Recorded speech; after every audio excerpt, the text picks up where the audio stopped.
তুমি কেন এমন করলে ইরফান? কেন করলে এমন? তুমি আমার কাছ থেকে বাবা সরে গেলে কেন? হ্যাঁ, তুমি এমন করলে কেন? কেন ফোন বন্ধ কেন?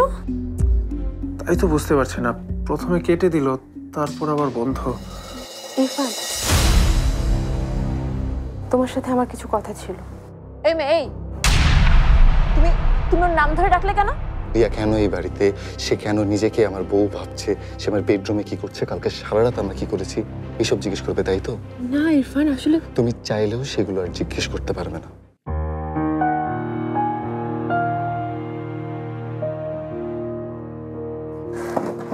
গুড মর্নিং ছোট ভাবি। গুড মর্নিং সারা। কি হয়েছে তোমার? মুখটা এরকম শুকনা কেন লাগছে? না, কই তেমন কিছু না। তুমি কোন ঘটনার প্রেক্ষিতে আমাকে বললে যে তোমাকে প্রশ্ন করার কোনো অধিকার আমার নেই? আমি জানি না ইরফান, জানতে চাইও না। তবে যদি অধিকারের কথাই বলো, তাহলে বলবো কবে কখন এই বাড়িতে আমার কোন অধিকারটা ছিল? না এই বাড়ির একজন হয়ে ওঠার অধিকার আমার হয়েছে, না তোমার স্ত্রী হয়ে ওঠার অধিকার, তাই না? আমি শুধু তোমাকে একটা কথা বলার জন্যই ডেকেছি যে আমাকে নিয়ে তোমার আর ভাবতে হবে না। রিয়ার ব্যাপারটা আমি বুঝতে পেরেছি। ওকে ডাক্তার যেভাবে সুস্থ করে তুলতে বলেছে তুমি নির্দ্বিধায় সেটা করো। ওর সামনে না হয় আমি অপরিচিত হয়ে থাকলাম। শুধু ওর সামনে কেন, আমরা তো মনে হয় এমনিতেও এখন অপরিচিত। আমাকে তুমি চেনো কিনা আমি জানি না, কিন্তু আমি তোমাকে এখন একদমই চিনতে পারি না। নিশ্চয়ই ও ভাইয়াকে ডেকে নিয়ে গেছে কথা বলার জন্য, তাই না? আচ্ছা সারা, ওই মেয়েটা আর কতদিন থাকবে এখানে? এই বেশি না, ধরো 20-22 দিন। তারপর ধরো আমরা ওর একটা ফেয়ারওয়েল দিয়ে দিব। হ্যাঁ, সেটাই ভালো হবে। মেয়েটা জানি কেমন, দেখছো না কতক্ষণ ধরে ইরফানের সাথে ফিসফিস করে কি জানি কথা বলছে। আমার তো দেখে মেজাজই খারাপ হচ্ছে। কেন মেজাজ খারাপ হয় কেন? দুইজন মানুষ একজন আরেকজনের সাথে কথাও কইতে পারবো না, এটাতেও আপনাদের বিরাট সমস্যা। এই শুনুন না, এই তুমি ছোট ভাবির সাথে এইভাবে কথা বলছো কেন? আপনার যে ছোট ভাবি, তার সঙ্গে আমি ভালো করেই কথা কই। যে আপনাদের কেউ না, তার সঙ্গে এত ভালো ভাষায় কথা কওয়ার টাইম আমার নাই। তো সব আইসে এখানে নাটক করতে। আমার গুডনেস, কি হয়েছে ওর? ও এমন করছে কেন? ইরফান, এই ইরফান, তোমার কথা এখনো শেষ হয়নি? ঠিক আছে, যাও তুমি, আমি আসি। সামনের কয়েকটা দিন আমি কিছু কাজ নিয়ে ব্যস্ত থাকবো, একটা প্রজেক্ট নিয়ে। সেই প্রজেক্টটা না যেটা সৌরভ তোমাকে পাইয়ে দিয়েছে, তাই তো? সৌরভ খুব ভালো ছেলে, তাই না? খুব। ইরফান, যাও, তোমাকে ছাড়া তো তোমার বউ নাস্তাই করতে পারছে না। সেই আমাদের রাস্তা তো এখন আলাদাই হয়ে গেছে।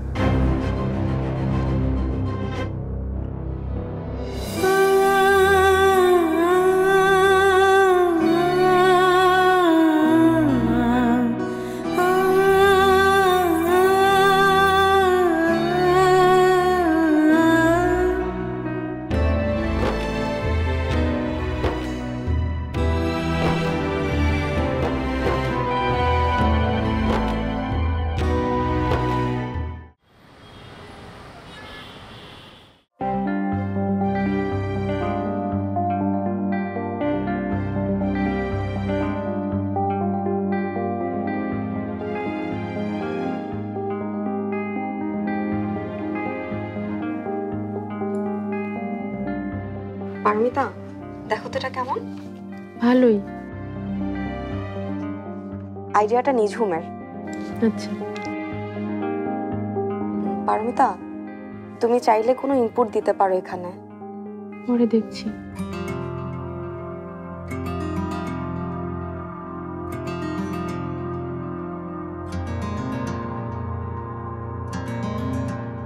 সৌরভ দেখো তো এটা কেমন হয়েছে? ভালো। শেপটা নিয়ে একটু ভাবো।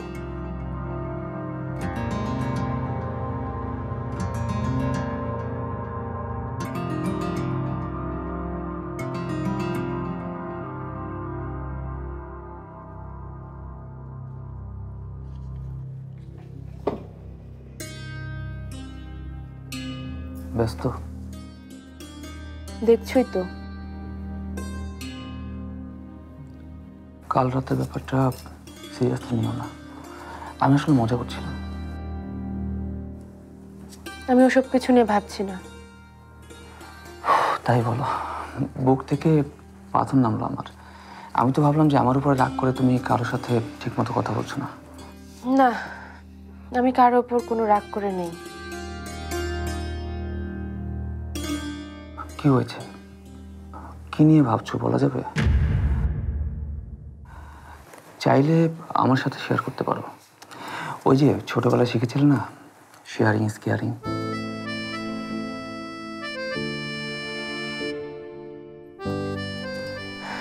কিছু কিছু কথা থাকে সৌরভ, যা কখনোই কারোর সাথে শেয়ার করা যায় না। শুধু নিজের ভেতরে গিলে খেয়ে ফেলতে হয়। সিরিয়াসলি? তোমাকে এত বেশি আপসেট লাগছে? কাল রাতে ঝগড়া করেছো নাকি? মানে আই মিন সিরিয়াসলি, আমার বাবা মারা যাওয়ার পরেও না আমি এত আপসেট হইনি।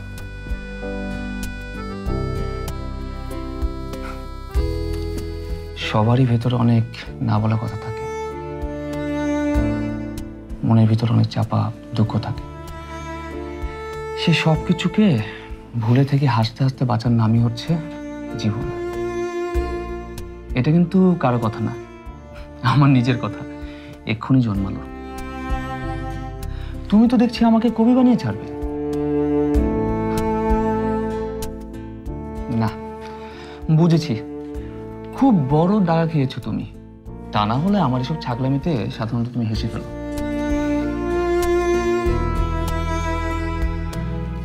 আমাকে নিয়ে এত ভাবতে হবে না তো, তুমি তোমার কাজটা মন দিয়ে করো। আরে বাবা, টিম ওয়ার্ক না এটা। আমাদের মধ্যে একজনের যদি মন খারাপ থাকে তাহলে বাকিরা সবাই তো ডিমোটিভেটেড হয়ে যাবে। ডিমোটিভেটেড হওয়ার মতন সময় আমাদের কারো হাতে নেই সৌরভ। ওই সত্যজিৎ ঠাকুরকে ইমপ্রেস করতে না পারলে আমাদের এই পুরো প্রজেক্টটাই ফেলে যাবে। তুমি প্লিজ তোমার কাজটা করো। 5-5টা ইউনিক ডিজাইন কিন্তু মুখের কথা না। এই তো হয়ে গেল, এখন আমি আমার কাজটা মন দিয়ে করতে পারবো। তনিমা, তোমার স্কেচটা একটু দেখি। Sure. এখানে কি স্টোন বসানো যাবে? আচ্ছা, এগুলোতে আলাদা আলাদা রঙের কয়েকটা স্টোন যদি বসানো যায় তাহলে কেমন হয়? বসানো যেতে পারে এই যে নিচে জায়গাগুলোতে। এটা একটু সৌরভকে একটু দেখাবা? সৌরভটা না এটা অসহ্য। ও আবার কি করলো? দেখো না, পারমিতাকে ছাড়া অন্য কোনো মেয়েকে যেন সে দেখেনি। পারমিতার বিয়ে হয়ে গিয়েছে, তারপরও ওর পিছনে এরকম করে, যেন পৃথিবীতে আর কোনো মেয়েই নেই। তনিমা, তুমি কি জেলাস নাকি? দেখো আবার ব্রেক ফেল করে আবার সৌরভের প্রেমে পড়ো না। ধুর, কি যে বলো না তুমি। তেলাপোকাও একটা পাখি আর সৌরভ একটা মানুষ। তনিমা, তোমার স্কেচটা নিয়ে আসো দেখি।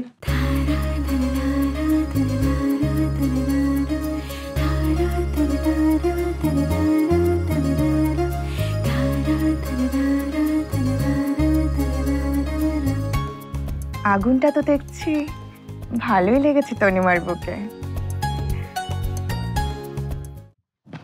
পল্লব, পল্লব, আরে কোথায় যাচ্ছ তুমি? সুমন ভাইয়ের অফিসে। এত সকালে অফিস খোলা পাবে তুমি? জানি না, কিন্তু মোবাইলটা বন্ধ কেন আমাকে জানতেই হবে। আর হাতে টিকিটটা না পেলে না শান্তি পাচ্ছি না, ভেতরটা কেমন যেন একটা করছে। কেমন যেন লাগছে মানে কি? মানুষের ফোন বন্ধ থাকতে পারে না? তুমি এত অস্থির হচ্ছ কেন বলো তো? আরে কিছুক্ষণ ওয়েট করে দেখো তোমাকে কল ব্যাক করে কিনা। এই চুপ, যা তো, এমনি মেজাজটা বিগড়ে আছে, যা ঘরে যা। আরে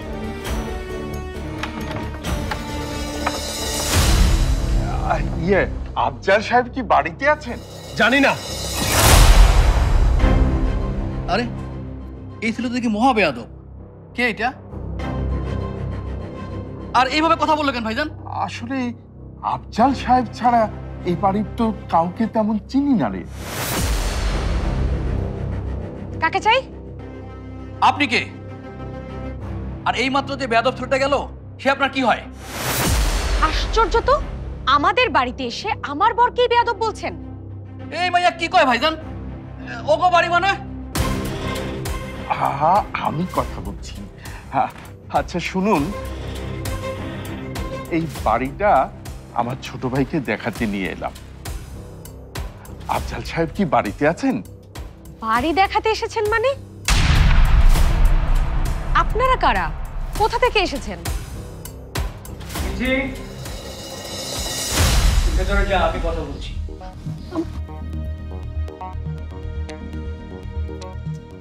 দেখো না মামা, এটা বললাম না তোকে ভেতরে যেতে, ভেতরে যা।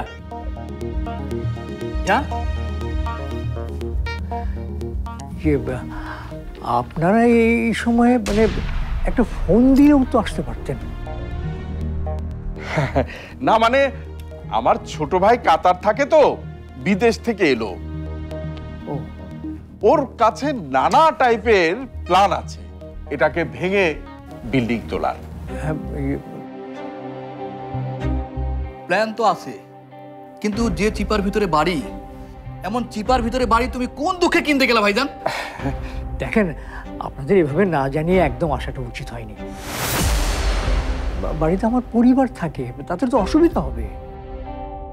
কি অদ্ভুত কথা! আরে চোখের দেখাই তো দেখতে এলাম, এখনই তো বাড়িটা ভেঙে ফেলছি না। ওই মিয়া, এত আলগা পেশাল পারেন কে? টেকা দিয়ে বাড়ি কিনছি, বাড়ি দেখতে আসতে আপনার পারমিশন লাগবে? তাছাড়া এই বাড়িতে আপনার কোন মহারানী থাকে যে আমরা আসলে আপনার দেখতে আসতে অসুবিধা হবে?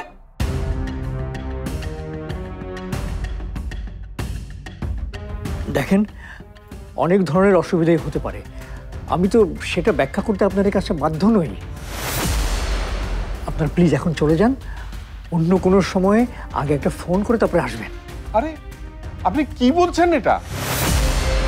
এত মিনমিন করে কথা বলো না তো ভাইয়া। আমরা তো টাকা দিয়ে বাড়িটা কিনছি নাকি?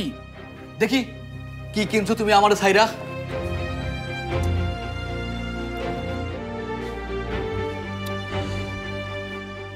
এই বাড়ির দাম 5 কোটি। ঠকছো তুমি ভাই, ঠকছো, বিরাট ঠকা ঠকছো ভাই। এই বাড়ি যদি ভাঙ্গা চুরা বিক্রি করো, তাও তো ভাঙ্গারির দাম উঠবে কিনা সন্দেহ। আরে কি বলিস? আরে হ্যাঁ, খুব একটা মজবুত মনে হচ্ছে না বোধহয় ঘর। এই দেখ, দেখেন এই যে। এই এই কি করছেন আপনি সব? হ্যাঁ, আমরা তো এখন এই বাড়ি ছেড়ে দেইনি, আমরা তো এখনো আছি এখানে নাকি? এবার কিন্তু এই লোক খুব বাড়াবাড়ি করছে ভাই। আরে বাড়ি আমি নাইডেসরা দেখবো না, লাথি গুতা দিয়ে দেখবো না? আমার কি সেই হক নাই নাকি? এই মিয়া, বিদেশে মাথার ঘাম বালুতে ফেলে টাকা ইনকাম করছি, সেই টাকা দিয়ে এই বাড়ি কিনছি, বুঝছেন? আর যাই করেন না কেন, আমরা যতদিন এখানে আছি আপনারা যা ইচ্ছে তাই করতে পারেন না। আরে কি বলছেন আপনি? আমার বাড়ি আমি দেখতে পারবো না? ভুলে যাবেন না আফজাল সাহেব, আপনি কিন্তু আমার কাছ থেকে 1 কোটি টাকা নিয়ে রেখেছেন। হ্যাঁ ভাই, একটু আস্তে কথা বলেন না প্লিজ। আরে এই লোক তো দেখে বহুত কাছাইলা। ওই মিয়া, ওই আমরা কি চুরি চামারি করতে আসছি নাকি যে আমরা ফিস ফিস করে আস্তে আস্তে কথা বলবো? আমাদের বাড়ি আমরা দেখতে আসছি, আমরা নাইরা ছিঁড়ে দেখবো, ভেঙে ছিঁড়ে দেখবো, দেখি কোন বাপের বেটা ঠেকায়। কি শুরু করছেন আপনি? হ্যাঁ, বাড়িতে আর একটা টাকা দেবেন না, তাহলে কিন্তু আমি এমন কিছু করে বসবো যে আপনারা কল্পনাও করতে পারবেন না। আফজাল, কি হয়েছে? কিছু হয়নি সাইমা, তুমি ভেতরে যাও, আমি পরে কথা বলছি। পরে আবার কি কথা? ভাই, আমার কাছে ওনার কথাবার্তা সুবিধার মনে হচ্ছে না। দেখবা যে তোমার ওই 1 কোটি টাকা গায়েব করে দিয়ে পরে বলবে যে এই বাড়ি বিক্রি করি নাই। আরে কি বলছিস তুই? বললে হলো, উনি চাইলেও সেটা পারবে না। আমার কাছে কাগজপত্র আছে না। আফজাল,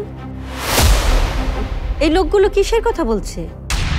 বললাম তো কিছু হয়নি সাইমা, তুমি ভেতরে যাও, আমি তোমাকে সব পরে বলছি। আপনাদের কাছে প্লিজ প্লিজ হাত জোর করছি, আপনারা জোরে কথা বলবেন না। আমার স্ত্রী কিচ্ছু জানে না। বললাম না ভাই, ঘাপলা আছে, বিরাট কোনো ঘাপলা আছে এখানে। ভাই, আমার স্ত্রী অসুস্থ, হঠাৎ এসব শুনলে বড় রকমের একটা ধাক্কা খাবে, কিছুতেই সহ্য করতে পারবে না। আপনারা প্লিজ প্লিজ একটু চুপ করুন। এটা কি বললেন আপনি? আপনার স্ত্রীর জন্য কি আমরা আমাদের বাড়ি দেখতে পারবো না?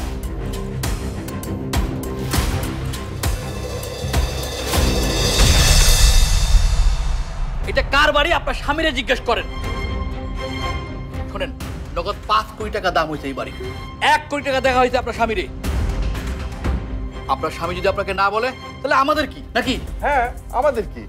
আর সুমন ভাই, উনারে আর পাইবেন না ভাই, সে তো এখন আমাদের ধরাছোঁয়ার বাইরে ভাই। মানে কি বলছেন ভাই? সুমন ভাই মারা গেছে? কই গতকালকেই তো। আরে মিয়া, মারা যাইব কেন? এই তো আমাকে মাইরে গেছে।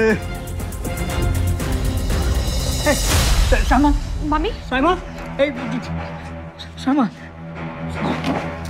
সাইমা, সাইমা, মামি, কি হয়েছে সাইমা?